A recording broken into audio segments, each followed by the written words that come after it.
Bonjour à tous. L'association Mnémosyne et l'Université Paris Diderot ont co-organisé cette journée. Vous avez des casques qui sont disponibles avant d'arriver jusqu'au siège pour ceux d'entre vous qui en auraient besoin. Donc, autrement dit, vous allez pouvoir utiliser la langue que vous voulez puisque la traduction est possible dans les deux sens. Donc, vous êtes totalement libérés sur cette question de la langue. Et de même, les différentes intervenantes vont choisir la langue qui leur convient le mieux. Et pour l'instant, ça va être du français, mais ensuite, nous aurons de l'anglais, donc les casques devront faire leur office. Pour ceux d'entre vous qui sont arrivés dès ce matin pour l'Assemblée Générale, vous avez suivi un fléchage, contournement du bâtiment, etc. Donc vous pouvez tout oublier, puisque vous n'allez pas repartir du tout par le même circuit. Donc pour repartir, il suffira de monter l'escalier et de traverser le collège franco-britannique pour ressortir par la porte principale. Voilà, donc je dis ça pour les gens qui souhaiteraient partir avant la fin de nos travaux, puisque je redirai ça à d'autres moments. Donc vous avez aussi à disposition sur la table, donc vous avez une table que vous avez dû voir de livres par la librairie Violet & Co, qui vous propose toutes sortes de choses très intéressantes. Vous avez une seconde table sur laquelle nous avons les ouvrages publiés par Mnémosyne qui sont en vente et différents petits documents que vous pouvez prendre tout à fait librement. Donc bien sûr le programme d'aujourd'hui, vous avez un dépliant sur l'IEC, l'Institut Émilie du Châtelet, et différents dépliants Mnémosyne qui sont à votre disposition. Enfin, toujours sur cette même table, vous avez des exemplaires, ou vous allez avoir des exemplaires des revues d'histoire des femmes et du genre en Grande-Bretagne aujourd'hui.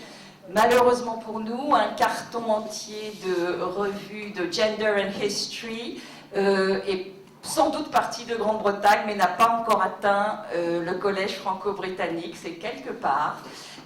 Et donc ça n'est pas là pour cet après-midi.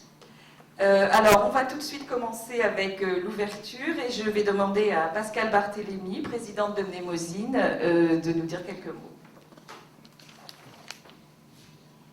Merci beaucoup Myriam et bienvenue à tous et à toutes et à ceux qui nous ont rejoints pour cette journée d'études.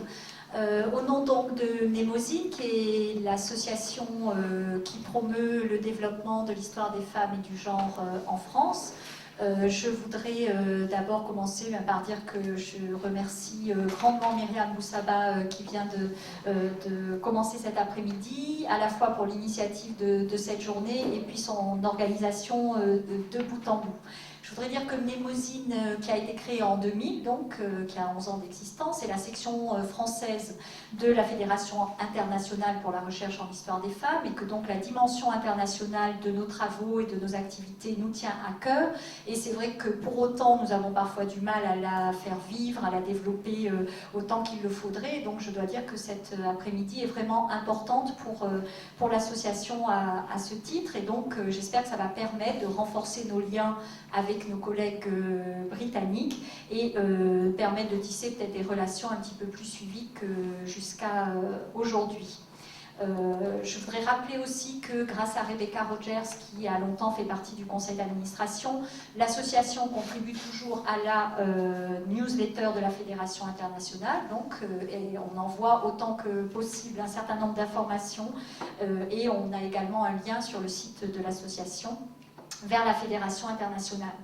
On avait également été dans cette dynamique internationale il y a 2 ans, puisqu'on avait consacré la journée d'études au très beau livre coédité en Espagne par Isabelle Morante sur l'histoire des femmes en Espagne et en Amérique latine. Nous l'avions organisé tout près d'ici, donc au Colegio de España, et effectivement c'était cette fois une ouverture vers l'Europe méditerranéenne, et donc on essaie effectivement de développer ces aspects-là. Donc cette année, nous sommes ravis d'accueillir nos collègues qui viennent des universités de South West of England, Newcastle, Portsmouth et Glasgow, et de débattre donc de la vie des revues outre-Manche. Donc sans doute que vous le rappellerez bien sûr, mais l'idée était pour nous à la fois de présenter ces revues qui sont peut-être pas si bien connues en France à un large public, donc aussi bien universitaires que non spécialistes, et puis de discuter tous ensemble des manières de faire, du fonctionnement des réseaux, du lectorat, de la diffusion, des questions de langue et de choix éditoriaux. Et donc c'est pour cela que nous avons aussi voulu consacrer une partie de l'après-midi à une table ronde de discussion avec des représentants des revues françaises et de Mnémosyne. Donc je remercie encore une fois Myriam Boussaba, je remercie beaucoup l'Université Paris 7 puisque cette journée est co-organisée par Mnémosyne et le LARCA et donc l'Université Paris 7 ici représentée par la directrice du cabinet de son président. Et je remercie également donc, Didier Lett et Fabrice Virgili qui ont accepté de participer à la table ronde et les doctorantes que je n'ai pas encore rencontrées mais qui seront là à la tribune tout à l'heure. Et je rappelle, et on vous le redira au fur et à mesure de l'après-midi, qu'il faut absolument déposer vos casques quand vous les avez utilisés à la sortie en repartant parce que sinon l'association sera pénalisée lourdement financièrement. Voilà. Et je vous remercie encore.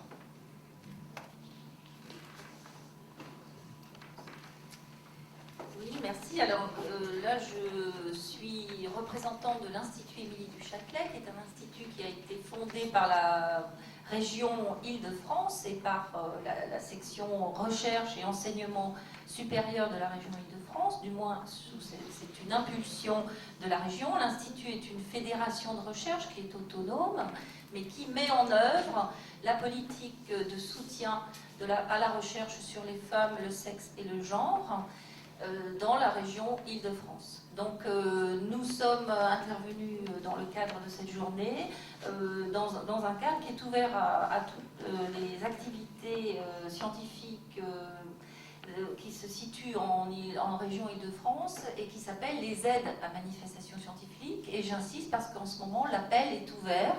Donc il faut aller sur le site de l'Institut Émilie du Châtelet et les papiers là sont à remplir et l'appel sera clos le 19 mars.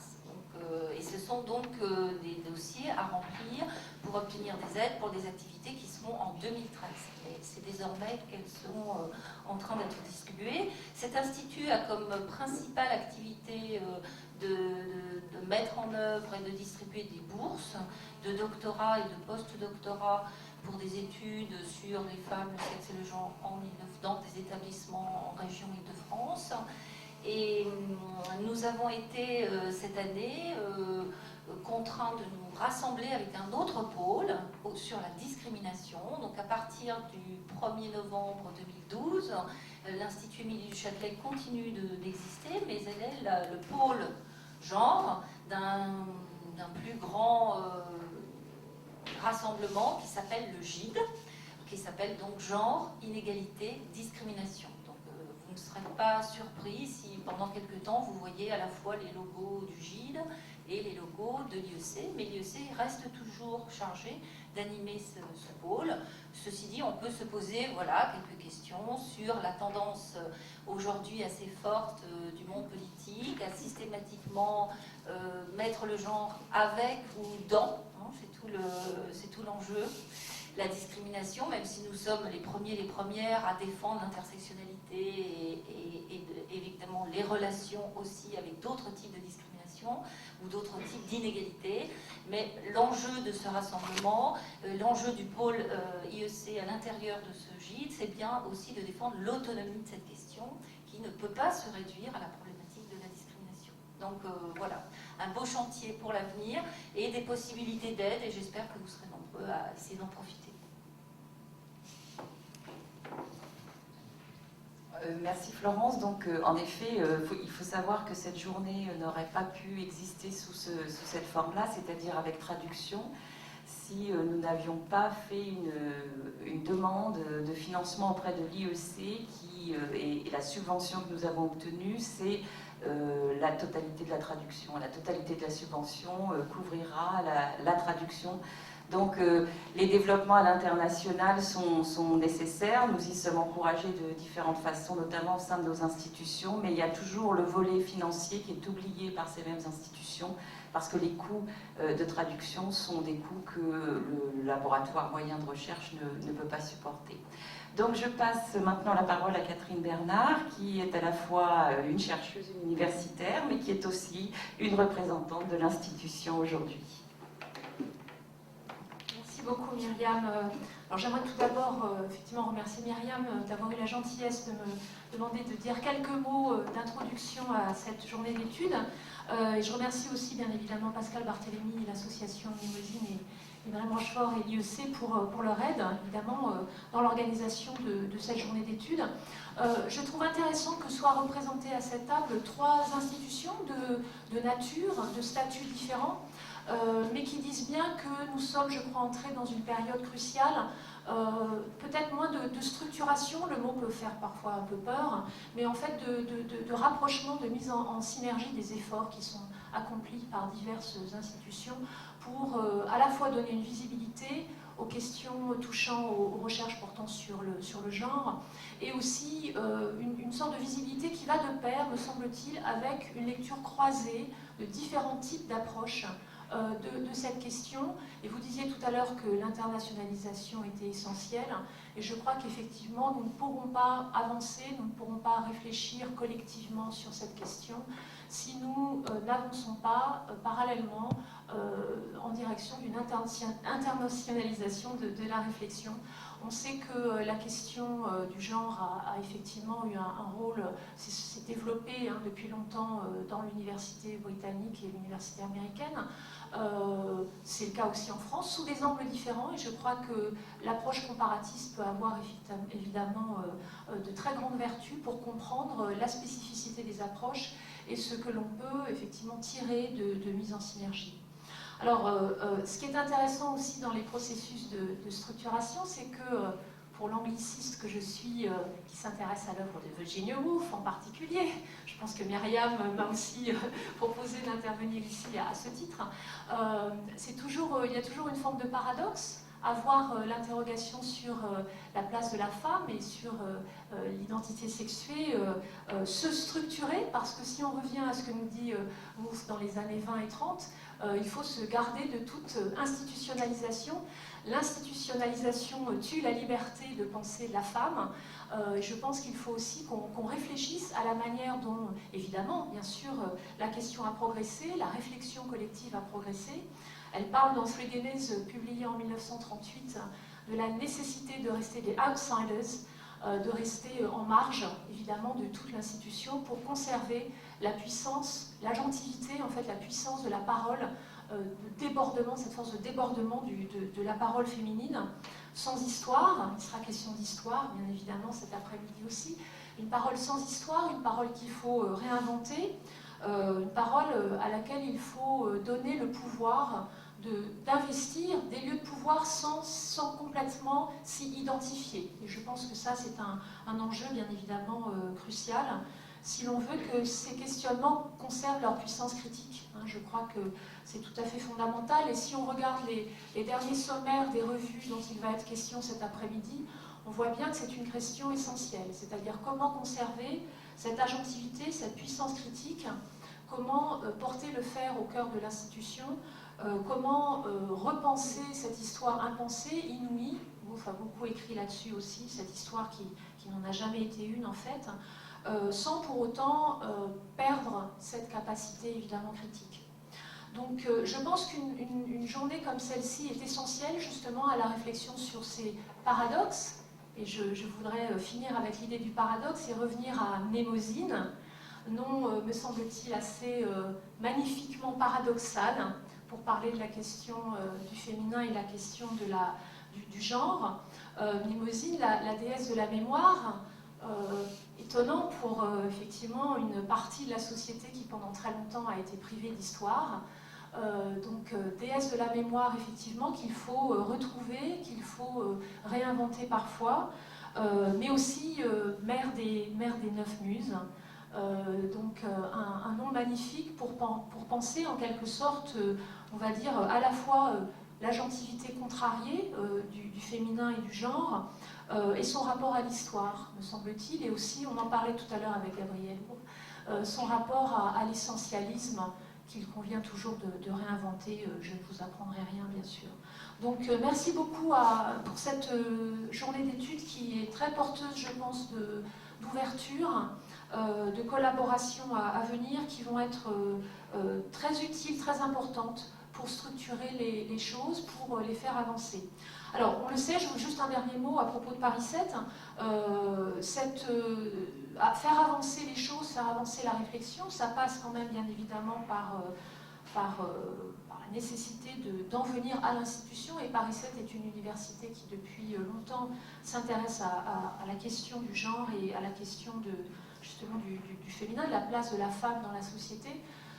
Paris 7 a créé l'an dernier, a structuré un pôle de l'égalité femmes-hommes qui en particulier s'est attaché à mettre en place des cursus, des modules d'enseignement spécifiques de sensibilisation aux questions d'inégalité et à la question de la parité femmes-hommes dans la société, des enseignements qui apparaissent à la fois en licence, en master et en doctorat, donc à tous les niveaux du cursus.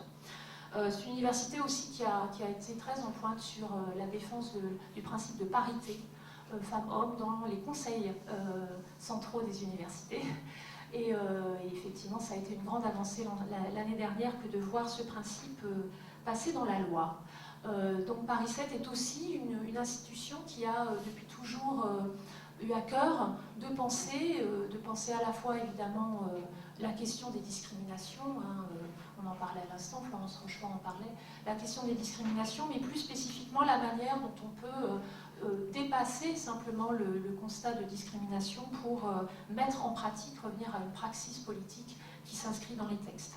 Voilà, donc Paris 7 est aussi le lieu en quelque sorte idéal pour l'organisation de cette journée d'études. Voilà, je fais un peu de pub pour mon institution. Donc merci à toutes et bon après-midi, bonne journée d'études. Merci beaucoup.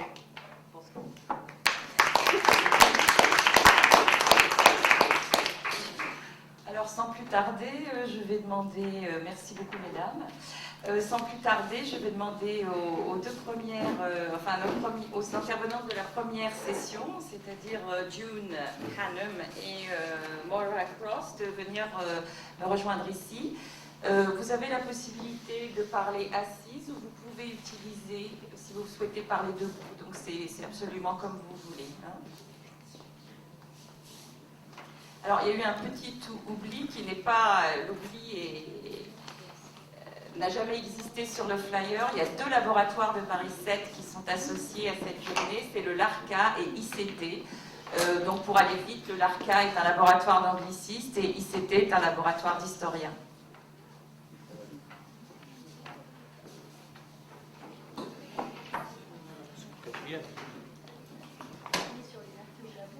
Comment? Ah non. Oh, c'est ici. Oh, oui, oui.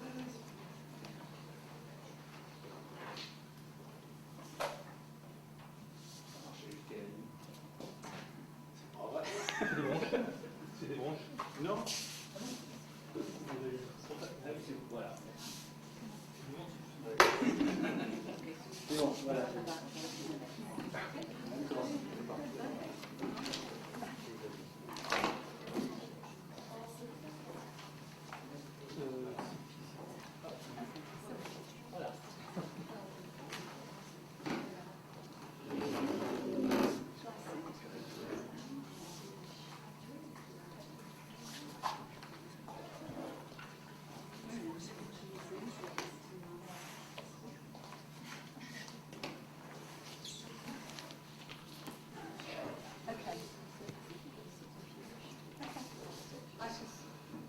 I sat or not?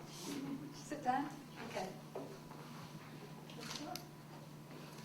Okay, well, thank you very much for inviting me, especially to Miriam for bringing me over.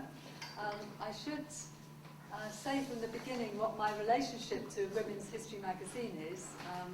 Women's History magazine, as you might know, is the publication of Women's History Network, and I've been involved in Women's History Network since it began, and I was its treasurer many years ago, but I've gone back onto the steering group of Women's History Network at the moment. So I'm involved in the organisation, but I'm not actually involved in the editorial team of the magazine. But I hope I'll be able to tell you a reasonable amount about it, but forgive me if I can't answer all of your questions on it at the end.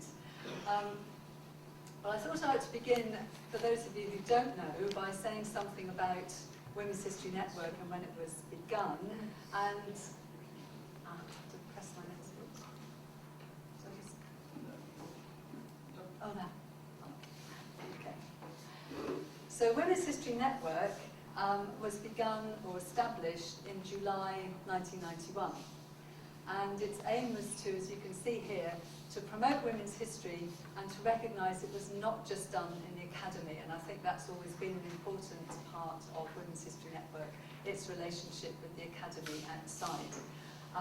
And Women's History magazine at the moment is a publication of that organisation, and it's inextricably linked to it. And its aims are also related to those of the network.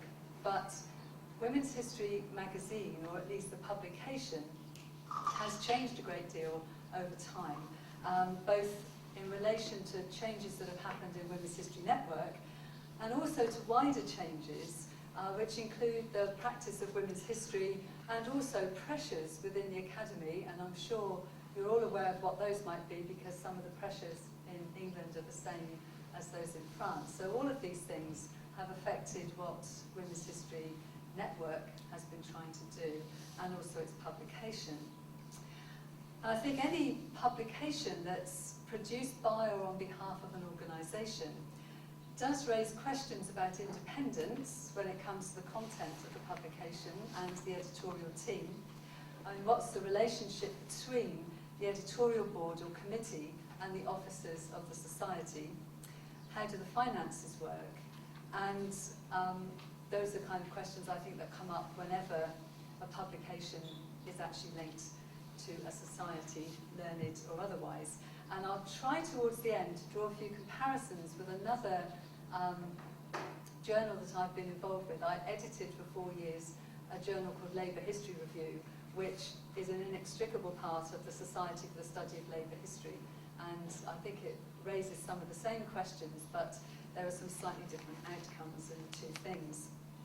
So from the beginning of Women's History Network, I think, it was recognised that members needed something for the fee that they actually paid to join Women's History Network that might be beyond just an ability to network.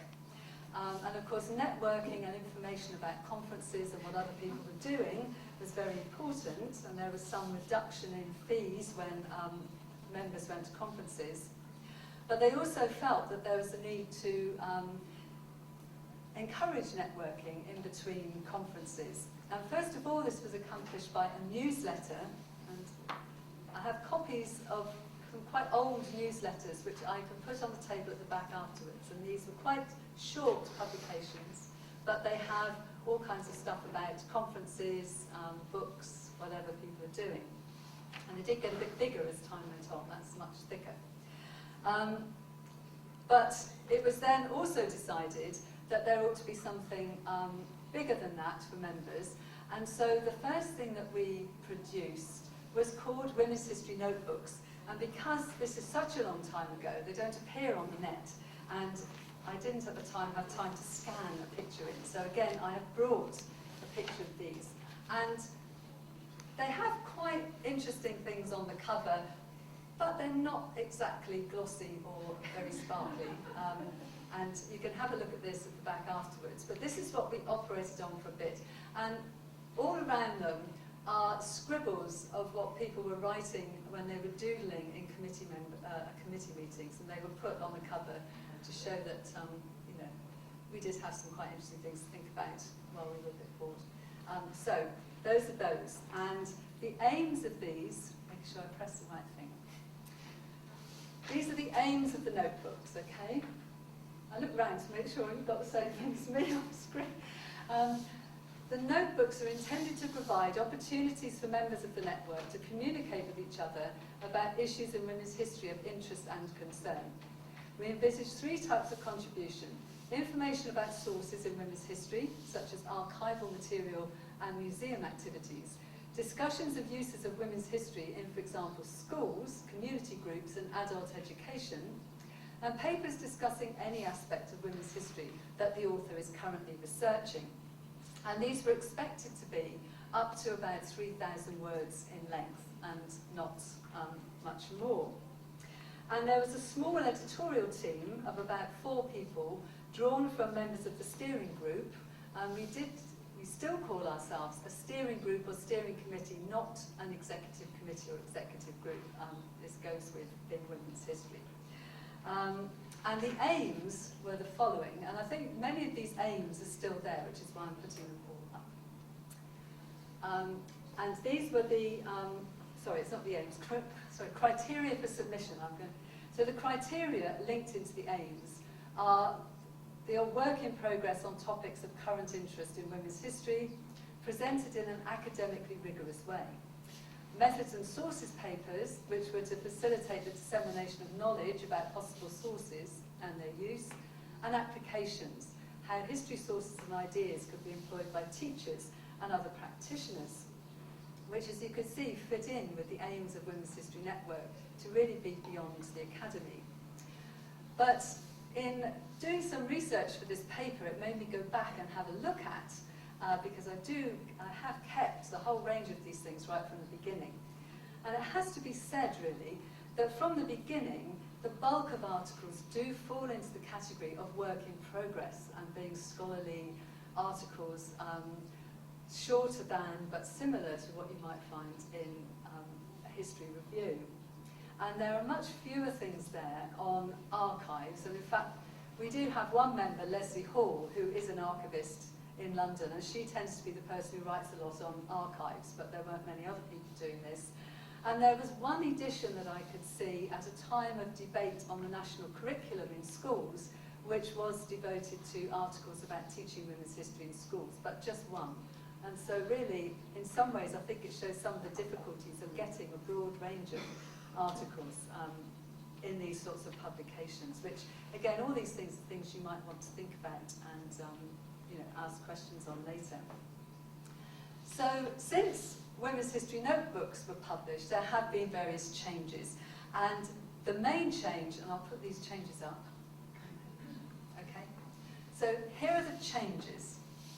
And the first change was 2002, when Women's History Notebooks become Women's History Magazine.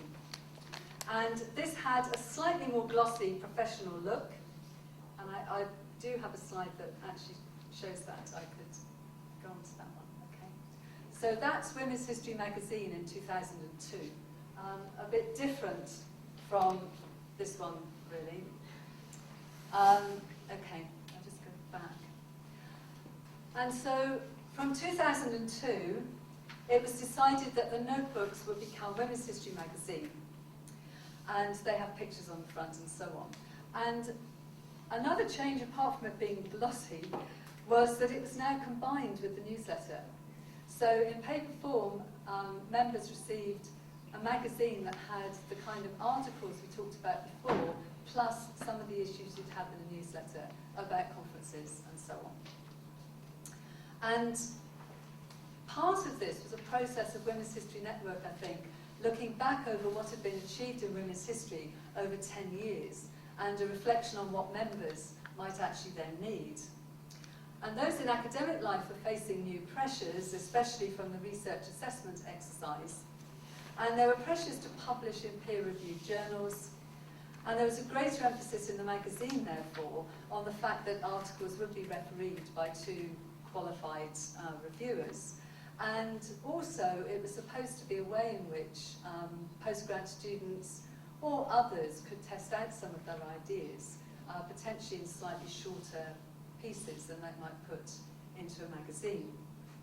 There were more themed issues, where members were encouraged to submit relevant papers. And the magazine stayed fairly much in this format, apart from some slight changes in 2006, until the next major change, which came in 2008. And I think that the whole thing around some of the changes in 2008 were to do with some of the difficulties financially in Women's History Network, which I'll point to in a minute. And so the main change came that it went down to 2 editions a year, and there was to be a quarterly newsletter that was now going to be emailed to members, so that cuts down costs. And the magazine now was giving more space to articles which could be up to 8,000 words, and also to book reviews.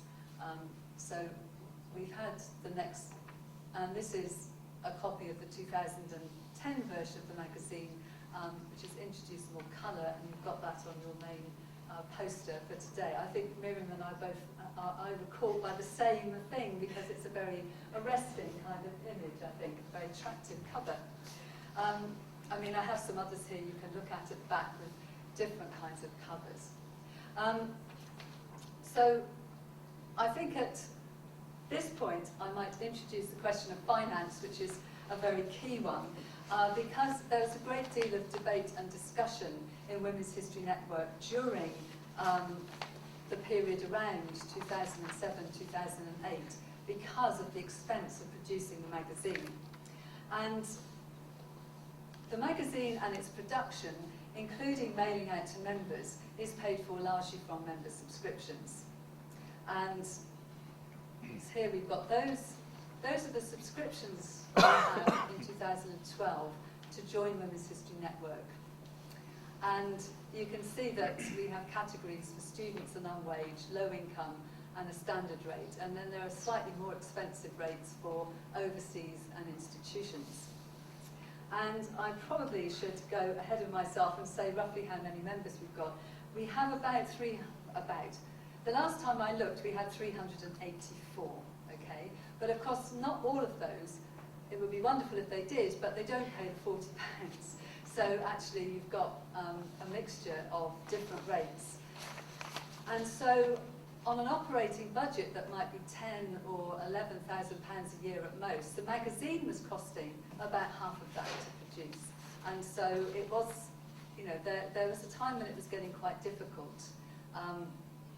And at the time when it was being very much discussed, there were fewer members than there are now, which is part of the story really. There were only 290. So I think that there were increasing difficulties in being able to do the budget for the year.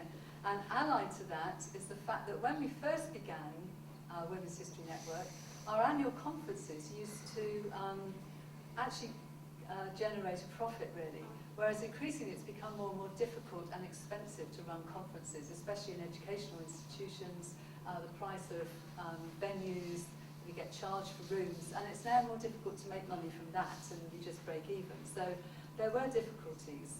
And there are other items of expenditure like book prizes and so on.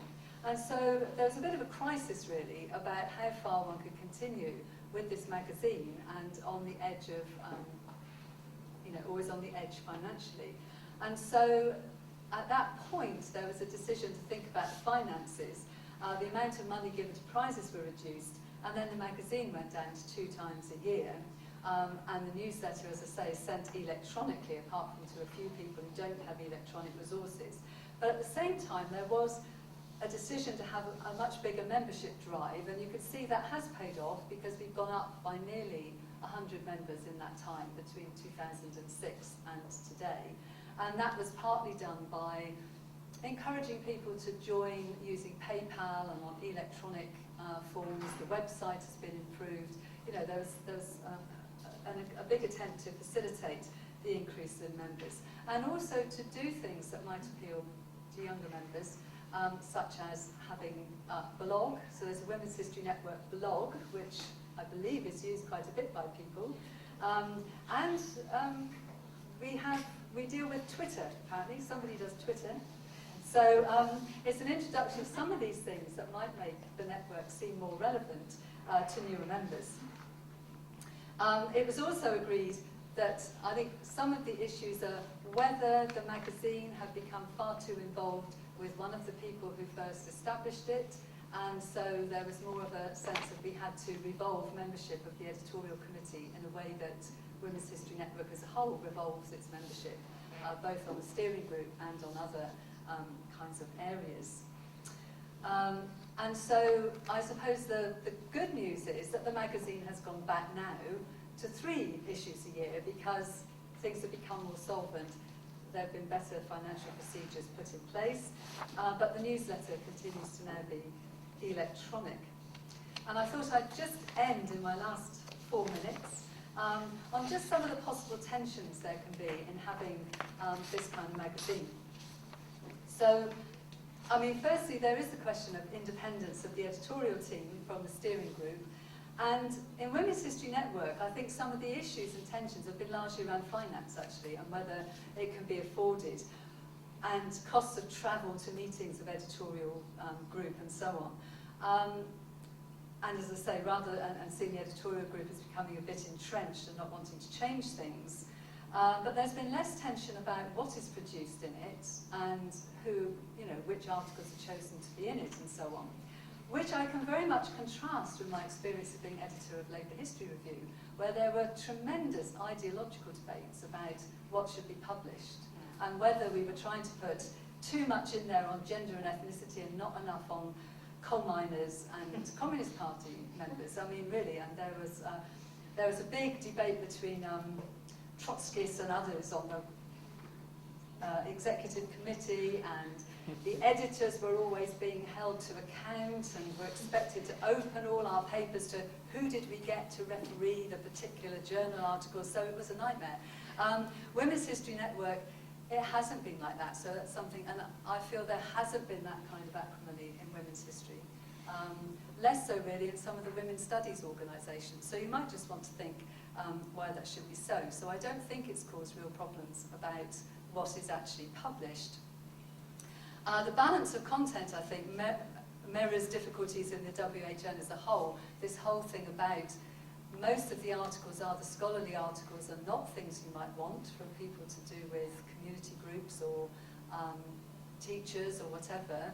And I think that is a broader difficulty of trying to get those groups to actually produce stuff and also to fit in with the rigorous nature of the publication. You're sort of torn between those two things. I think there are other difficulties for the magazine, which are outside of WHN really, and one of those difficulties is, does it fall between 2 stools? At a time when people want to publish in something that's going to give them very high prestige for the research exercise, are they going to put stuff into Women's History Review, Gender and History? The magazine, still the articles are relatively short, even though you could put one in for 8,000 words. And I think there is sometimes difficulty in getting people to write for it. And even postgrads can often find quite a friendly welcome in some of the mainstream journals. And so, so that's one difficulty. The steering committee seem to think it's very important to have this for members. I'm not sure they've ever done any real market research to see, is it the magazine that keeps people in the network, or is it other things really? And in fact, some of the positive things, as I say, one tends to get is towards the blog, and I've just got a thing here about blog. As an example of our blog, Are Women People, and a little poem based on apologies to Rudyard Kipling. So things like that get posted, but there's all sorts of other things get posted on the blog. And so things like that seem to be things that grab members' interest and attention. And also, members are asked to write little things about people they're researching on that can go on the blog as well. So there are these outlets for people to talk about their research. And finally, you could say there's some kind of issue about having Women's History magazine with its shortish articles and book reviews that gets posted out to people, when we now have a very good online magazine that seems to do similar things, Herstoria, which is relatively inexpensive. It's £16 to subscribe for 4 issues a year, so that's £3 an issue. It's a longer publication, about 60-odd pages. It has numerous articles that are quite lively and witty, and it's actually, it's edited by a former committee member of Women's History Network, who also does our website, but she's doing this publication.